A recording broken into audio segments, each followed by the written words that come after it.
फजले से तवानाई बनाने के प्रोजेक्ट में मजीद पेशरफ्त के इलेक्ट्रिक ने ग्रेड इंटर कनेक्शन स्टडी के लिए मंजूरी जारी कर दी है। महकमा एनर्जी सिंध की जानिब से फाइनल फिजिबिलिटी स्टडी रिपोर्ट के हतमी मंजूरी के इजरा के बाद टैरिफ के लिए नेपरा से रब्ता किया जाएगा। कचरे को जल्द अज जल्द काबिल इस्तेमाल बना के शहर को माहौल दोस्त बनाने का विजन है। Karachi managing director Sindh solid waste management board Tariq Ali Nizamani ने कचरे से तवानाई के प्रोजेक्ट के सिलसिले में इजलास की सदारत करते हुए कहा कि शहर की तरक्की और मसाइल के हल के लिए जल्द अज जल्द इकदाम यकीनी बनाना चाहते हैं। कचरे को काबिल इस्तेमाल बनाने और शहर को माहौल दोस्त बनाने का विजन है।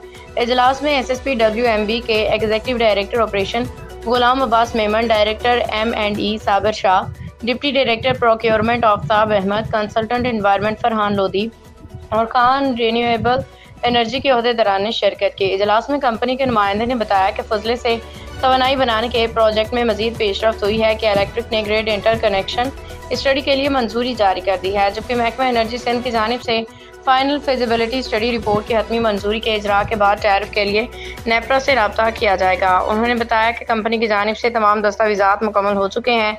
अब एनर्जी डिपार्टमेंट सिंध गवर्नमेंट से फाइनल FSR की मंजूरी का इंतजार है। उन्होंने इजलास में कहा कि FSR की मंजूरी के अमल को तेज़ करने की ज़रूरत है ताकि प्रोजेक्ट की तकमील को तेज़ से तकमील की तरफ गामजन किया जा सके।